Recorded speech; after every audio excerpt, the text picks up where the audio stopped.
Sejam bem-vindos ao Tejam Podcast, o Judiciário Amazonense ao seu alcance. Você que nos ouve ou nos assiste durante o dia ou a noite, nós agradecemos a sua audiência. Eu sou a Vanessa Brito, jornalista. Ao meu lado, na bancada dessa edição, eu tenho a colega e jornalista Amanda Bucão. Tudo bem, Amanda? Tudo ótimo, é um prazer mais uma vez estar aqui mais essa edição do Tejam Podcast. Muito feliz de estar aqui com você também. Obrigada, Amanda. Ambas fazemos parte da equipe de assessoria de comunicação do Tribunal de Justiça do Amazonas.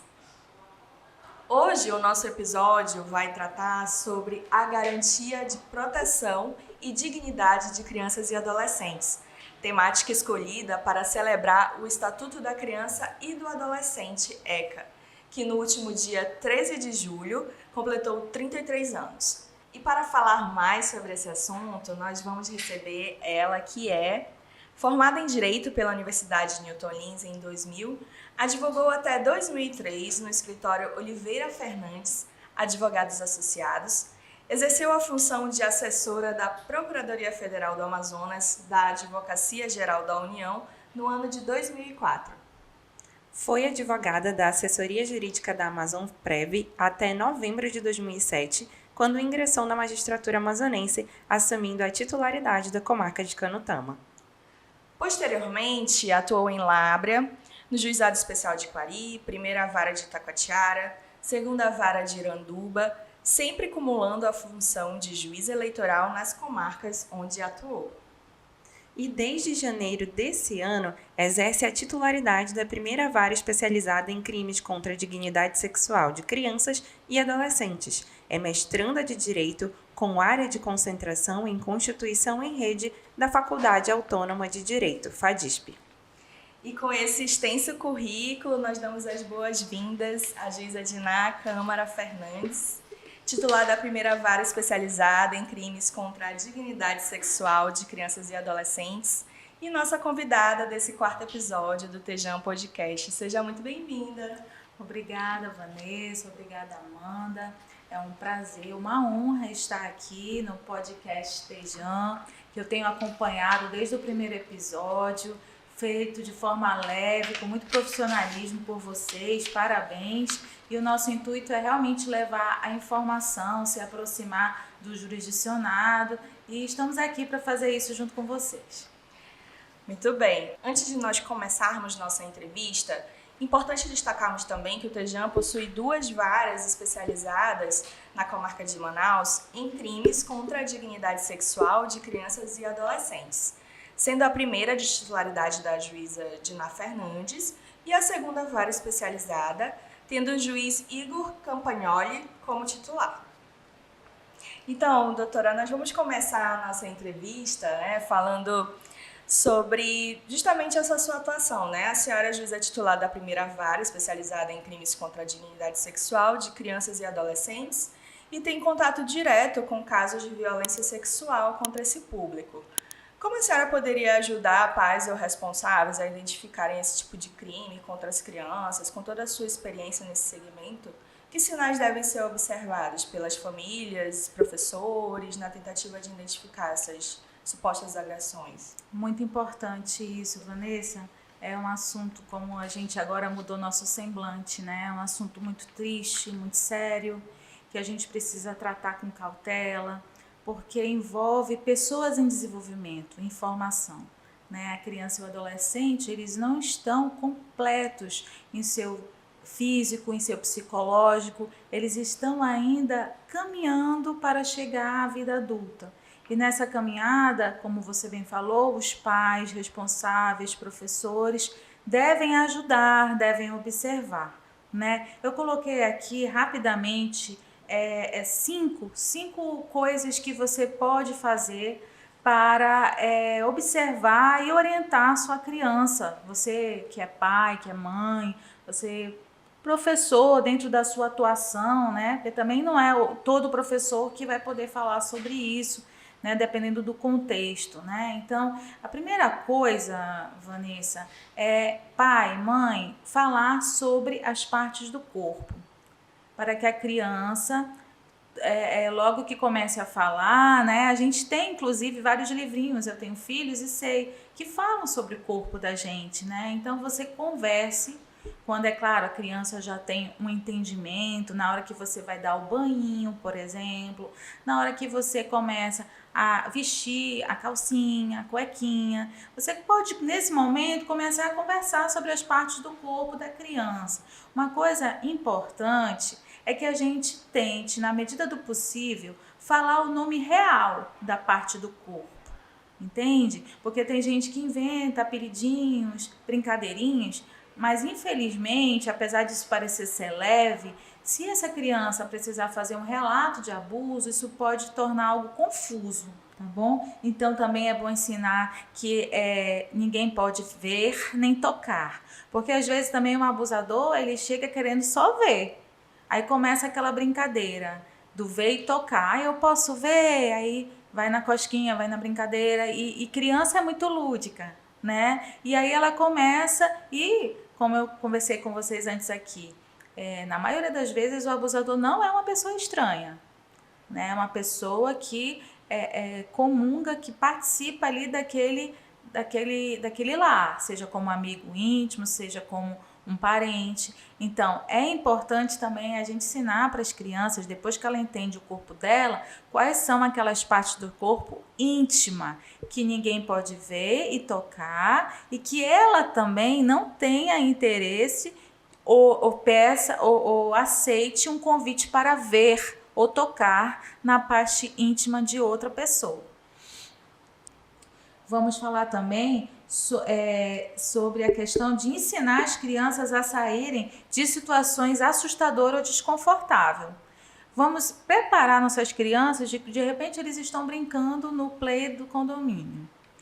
Filho, quando você estiver brincando no play do condomínio, fique sempre perto de um conhecido, de um coleguinha. Claro que as mães vão estar lá olhando, mas por vezes a mãe está olhando um segundo que ela olha para o lado que volta, aconteceu alguma coisa. Então é interessante você preparar sua criança, seu adolescente para a chegada de alguém estranho. Também muito importante para encerrar, porque, gente, isso aqui não é uma fórmula mágica, né? Não é receita de bolo. É gradativo. Da forma... Isso, Amanda, é gradativo. Da forma como cada família entender como deve fazer. A questão do segredo.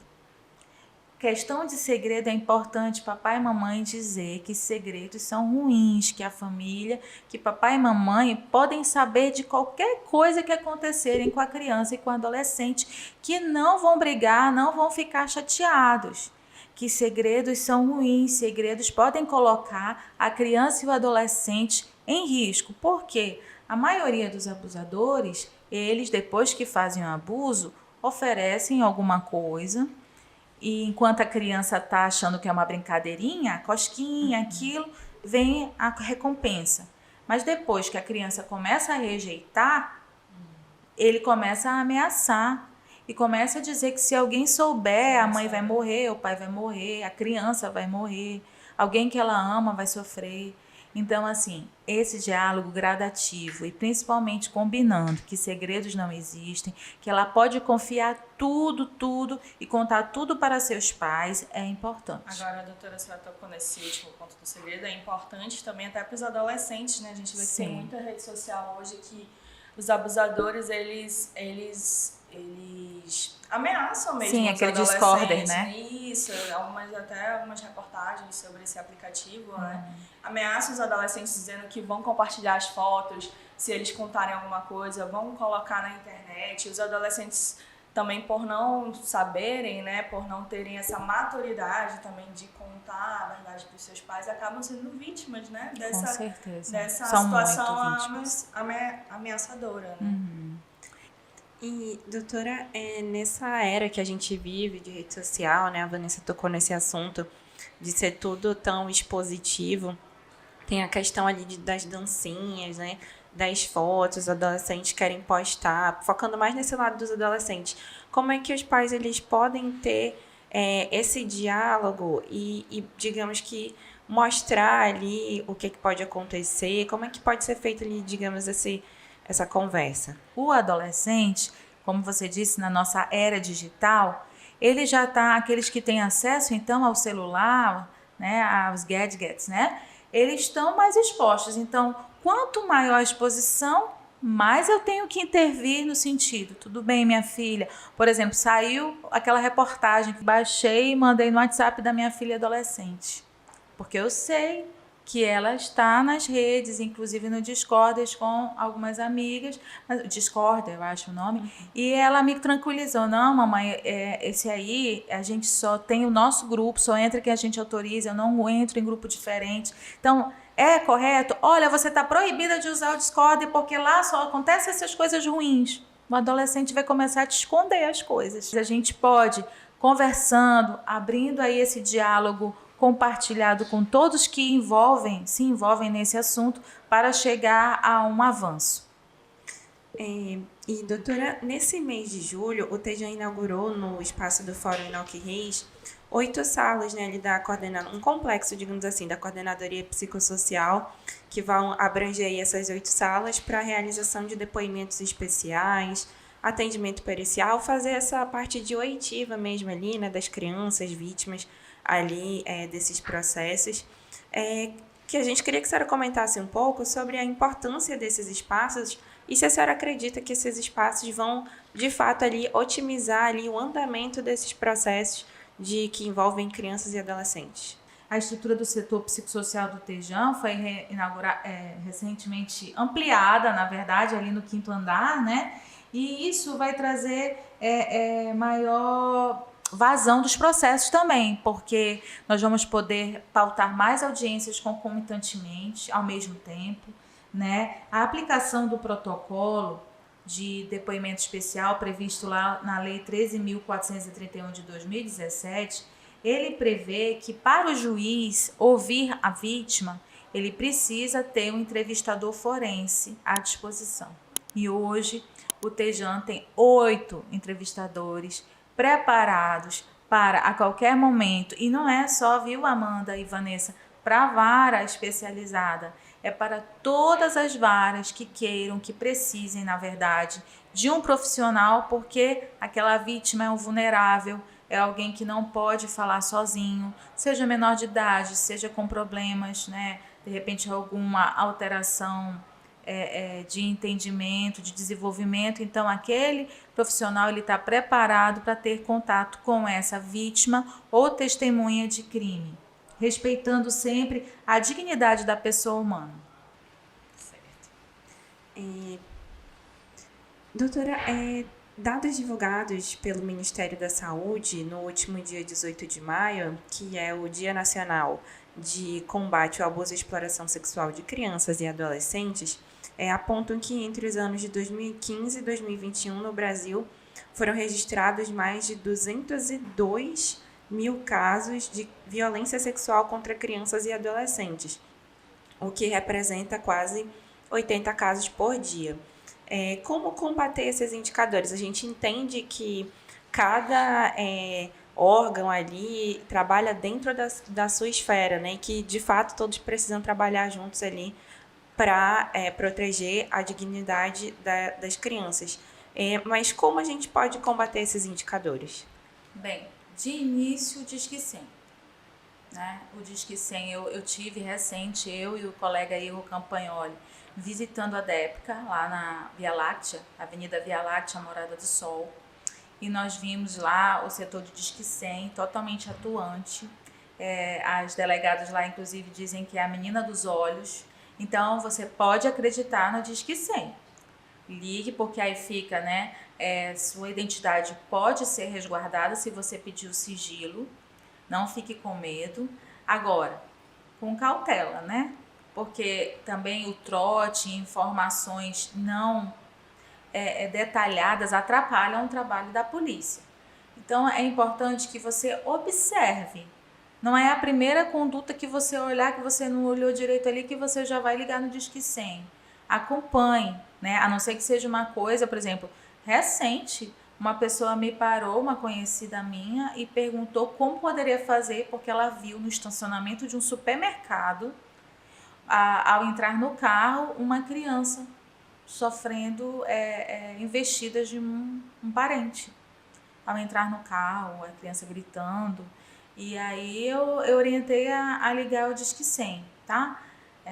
Também, se você quiser até ser atendido de maneira também sigilosa, você pode se dirigir até a DEPCA, que fica ali na Morada do Sol, e pedir para falar em caráter de sigilo, né? Porque como a gente vem abordando desde o início, que é um assunto muito sensível e delicado, esse momento a gente precisa também ter cautela, amealhar o máximo de informações que tiver para não atrapalhar e de repente fazer com que aquele abusador fuja ou até ele aponte como um caluniador, como alguém que está contando uma mentira, né? A DEPCA, Amanda e Vanessa, ela é uma das únicas que funciona 24 horas. Quais outros canais disponíveis para denúncia ou algum procedimento específico que ele deva fazer, além de, claro, né, procurar a polícia, né, o Certo. Ele pode também, vocês sabem que a rede de proteção, ela tem inúmeros atores, né?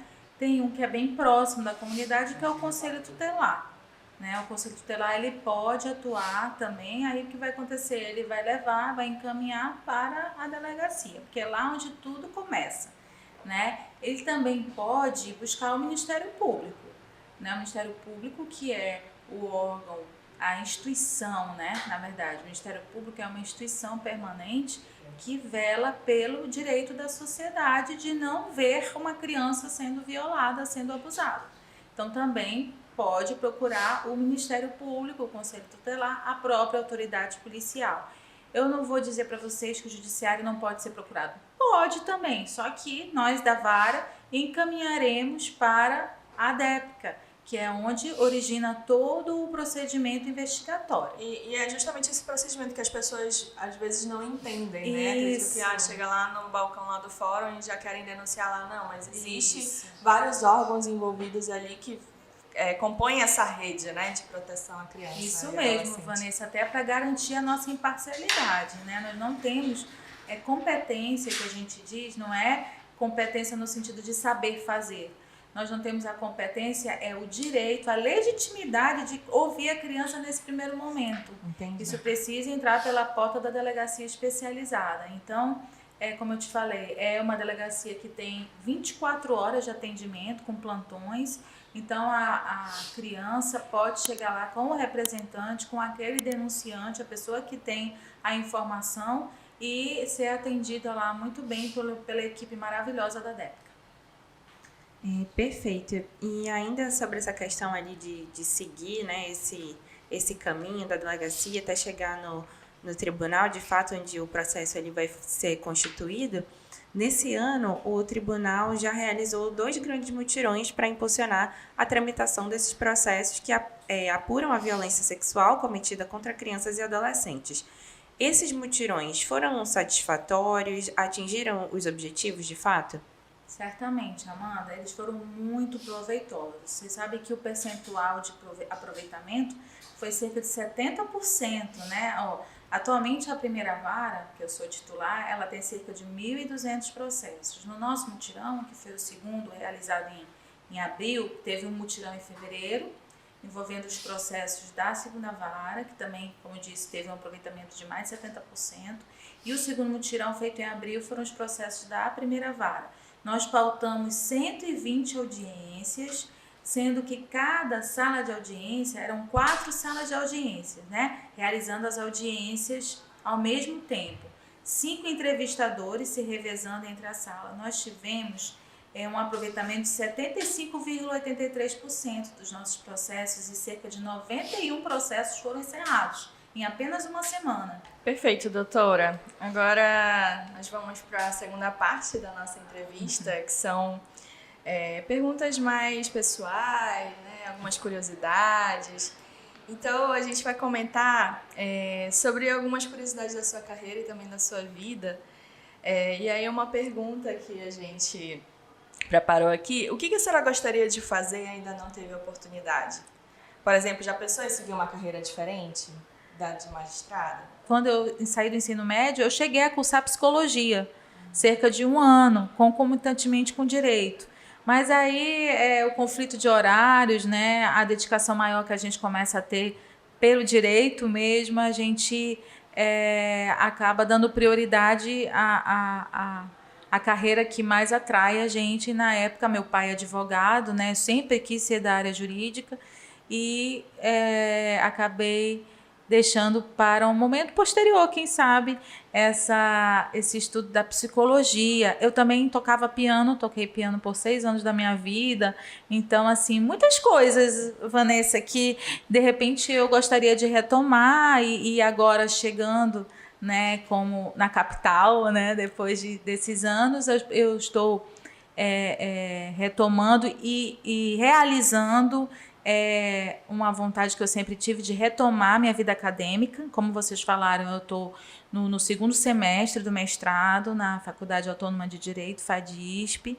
Então, estou assim realizando, né, essa vontade de melhorar a minha vida acadêmica, porque o juiz, Amanda, Vanessa, ele não pode estagnar, né? Ele tem que estar sempre atualizado para julgar seus processos, mas ele também deve expandir o seu conhecimento, né? E isso eu tenho me esforçado esse último ano para me dedicar mais aos estudos, né? Além de tudo que a gente já se dedica, né? Família, saúde, fazer um exercício físico, que é muito importante. Então, é isso. De fato, né? A gente precisa se dividir ali para conseguir. Em todos os nossos episódios, a gente sugere que os nossos convidados nos contem alguma indicação de livro, filme ou série. Pode ser algo relacionado à área do direito ou algum hobby. Quais seriam as suas dicas para quem está aí assistindo? Dica de um filme, de uma série? Ah, sim, eu gosto bastante. Agora, estudando, né, no mestrado, eu estou um pouco menos, mas de vez em quando eu dou uma escapadinha para acompanhar algum que interesse. Olha, como você falou de livro, né, eu não poderia deixar de falar aqui, sempre tem aquele livro de cabeceira, né, Amanda? É a Bíblia. A Bíblia, para mim, que sou cristã, que por vezes só o sagrado, só a palavra, as escrituras me trazem um alento, porque como vocês estão conversando comigo aí nesse meu dia a dia, pesado e triste, porque é um dia a dia triste, é da palavra de Deus que eu encontro o consolo, né? Mas para quem também quer um conselho de um livro secular, eu vou indicar aqui, o nome é Mindset, o nome do livro. É A Nova Psicologia do Sucesso, a autora é Carol Dweck, da editora Objetiva. Esse livro foi um divisor de águas para mim, de como eu devo ter uma inteligência emocional e me comportar diante de várias situações da vida, inclusive de criação de filhos. Eu recomendo muito, ele é muito bom. Os filmes, Amanda, eu vou recomendar alguns que eu me emocionei, são certos dramas. Eu vivo num drama, mas eu gosto de assistir, eu me emociono. Eu gostei muito daquele filme Milagre da Cela 7. Milagre na Cela 7. Muito bonito esse filme. Né? E O Menino do Pijama Listrado. Também. Muito bom. 2 filmes intensos. Doutora, para finalizar também, nós queremos dar uma lembrancinha. Ai, não acredito que é a canequinha. Do nosso podcast. Obrigada, Vanessa. E já de antemão agradecer a sua presença, a sua disponibilidade, o seu tempo conosco. Foi uma entrevista muito produtiva, muito esclarecedora. Acredito que as pessoas que estão nos assistindo vão entender mais sobre esses procedimentos, esses processos, sobre os casos, né, de violência contra as crianças e os adolescentes. Então, agradecer a sua presença, desejar toda a felicidade do mundo, sucesso nos seus projetos e também lá no trabalho na Primeira Vara Especializada. Muito obrigada, Vanessa, Amanda, equipe toda, que é um projeto, nossa, é uma semente. Essa semente com certeza vai germinar, vai crescer e vai se transformar numa árvore frondosa, onde muitas pessoas, dentre elas crianças e adolescentes, vão se abrigar, né, numa sombra gostosa, porque é isso que é informação, né? A informação, ela é libertadora, ela traz, porque onde há informação, a verdade, a mentira, o medo, eles não se estabelecem. Então, parabéns, que isso seja não só um ano não, hein? Que isso perdure aí e que fique assim como uma marca registrada do Tribunal de Justiça do Estado do Amazonas, a comunicação e a informação. Agora, se ela quiser abrir também o seu presentinho, fique à vontade. Gente, ó, vai ficar na minha mesa. Eu amo canequinhas, eu tenho várias. Coleciona também. Olha só, obrigada, gente. Vida longa ao podcast Tejan. É isso aí, então, Amanda, agradeço também a sua presença nessa edição. Muito obrigada. Não, eu que agradeço, é sempre um prazer estar aqui, sempre um prazer estar aqui conhecendo, ouvindo, trazendo informação de fato para todo mundo, inclusive para quem está assistindo. Muito obrigada, doutora. E a nossa conversa vai chegando ao fim nesse episódio, mas a temporada de 2023 continua. Acesse as nossas redes sociais e o portal do Tribunal de Justiça do Amazonas para saber mais sobre as ações do Poder Judiciário. E não se esqueça, esse e os outros episódios dessa temporada estão disponíveis no nosso canal no YouTube, nas principais plataformas de streaming e também são exibidos na TV Encontro das Águas. Até o próximo Tejan Podcast, eu aguardo você!